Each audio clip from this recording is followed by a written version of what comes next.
उनको ऐसे लग रहा है कि वो हैंडशेक नहीं कर रहे, ये सब चीज़ें कर रहे हैं तो वो हमारी डिसरिस्पेक्ट कर रहे हैं। नहीं सर, वो क्रिकेट की डिसरिस्पेक्ट है। जो अच्छी टीम्स हैं वो वैसे करती है जो हमने किया जैसे। Well he did shake hand to me when we were obviously doing a press conference the start of the tournament. লুকিয়ে লুকিয়ে সালমান আলী আঘার সাথে হ্যান্ডশেক করেছিলেন সূর্যকুমার যাদব। তবে ক্যামেরার সামনে এলে যেন অভিমানের শেষ নেই। এশিয়া কাপে 3 বার পরস্পরের মুখোমুখি হয়েছে ভারত পাকিস্তান। 3 ম্যাচের একটিতেও টস বা ম্যাচে 2 দলের ক্রিকেটাররা এমনকি 2 অধিনায়কও করেননি হ্যান্ডশেক। তবে ফাইনাল শেষেই গোমর ফাঁস করলেন সালমান।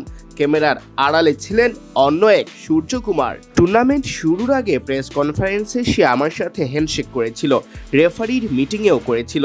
সবার সামনে আসলে করে না, তাকে হয়তো নির্দেশনা দেওয়া আছে, সেগুলো সে মেনে চলছে, সমস্যা নেই।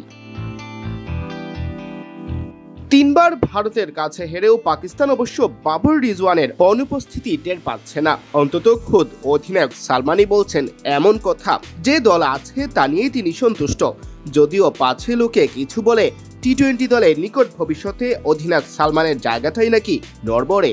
এই দলটাই এশিয়া কাপের আগে ভালো পারফরমেন্স করেছে।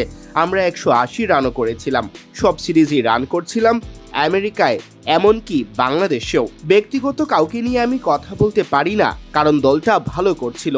এই টুর্নামেন্টের ফাইনাল খেলেছে, ত্রিদেশীয় সিরিজ জিতেছে। আমার মনে হয় না এমন কোনো খেলোয়াড়কে আমরা মিস করেছি। ফিনিশিং এর ঘাটতি আছে মনে করেন পাক কাপ্তান, তাই বাবর রিজওয়ানকেও মিস করার কিছু দেখছেন না। তবে বিশ্বাস এই দলটাই ভালো করবে সামনে। এদিকে পাকিস্তানের ক্রিকেটারদের সাথে হ্যান্ডশেক না করে ক্রিকেটকেই অসম্মান করেছে ভারত, এমন অভিমত সালমানের। দেখুন, এই টুর্নামেন্টে যা হয়েছে তা হতাশাজনক। আপনি ক্রিকেটকে যদি দেখেন, তারা হ্যান্ডশেক করছে না, এগুলো করছে, তাদের মনে হতে পারে তারা আমাদের অসম্মান করছে, কিন্তু আসলে তারা ক্রিকেটকেই অসম্মান করছে। আজকে তারা যা করেছে কোনো ভালো দল তা করে না। ভালো দল আমাদের মতো কাজ করে। আমি একাই গিয়ে ট্রফির সাথে ফটোশুট করেছি, তারপর মেডেল নিয়েছি। এটা খুবই অসম্মানজনক, খেলার জন্য, আমাদের জন্য নয়। তারা যদি ভাবে অসম্মানটা আমাদের করেছে, তাহলে ভুল ভাবছে। সিয়াম চৌধুরী, বিডি ক্রিক টাইম।